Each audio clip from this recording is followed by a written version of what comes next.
mong ubusin yung oras mo sa pagko-contemplate, pag-iintay ng signs. How about take this video as call to action, opportunity para piliin naman yung spontaneity. You like that?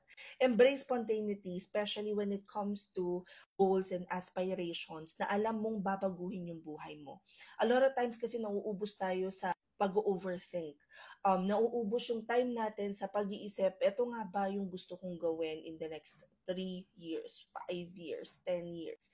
Eto nga ba yung gusto kong itry? And hindi naman lahat ng tao gustong maging freelancer as a full-time business or career. Some people, they just want some side hustle.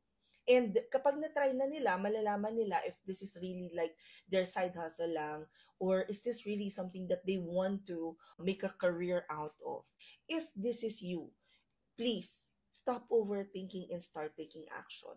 Back in 2007, when I learned about the potential of earning from home from a friend whose wife actually works from home and earns from home, I was like, okay, well, I can give it a try. I can perhaps check it out.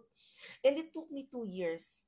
Alam mo yung isip pa lang ako ng isip na it's been at the back burner for quite some time na hindi ako nag-take action for 2 years.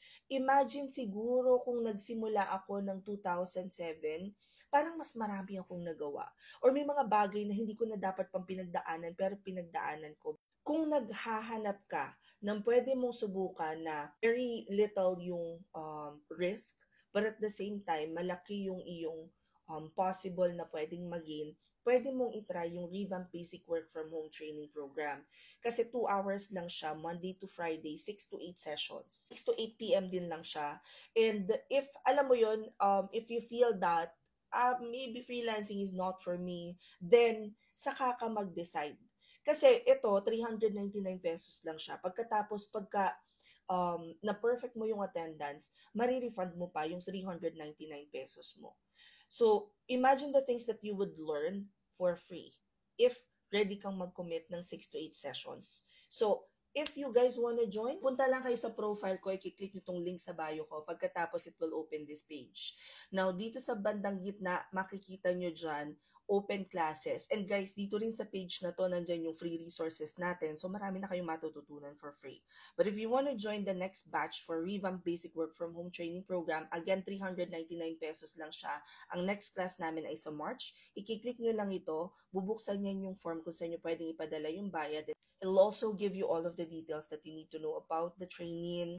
If nag-join ka dito sa training na to, pagkatapos naka-go through ka sa application book session kung saan tuturuan ka namin kung paano mag-create ng iyong profiles and paano mag-apply. You'd also have the final activity kung saan naman ready ka nung lahat ng kailangan mong ihanda kung gusto mo nang mag-apply as a freelancer. And then you'd have your one-on-one with me, which is what we call the mock interview. Pag nakompleto mo yon, you'd get the certificate, and you will also add your profile sa aming client pool, which might give you the opportunity to be matched with one of our clients sa aming agency. You will also meet all of the mentors, meaning magkaka-idea ka sa iba't ibang roles or services na pwede mong i-offer as a freelancer. So all of this, again, 399 and with the possibility of getting it refunded kung perfect yung attendance mo. Anyway, hope this helps. Comment any questions you guys have about working from home. Follow for more work from home chismis. Bye!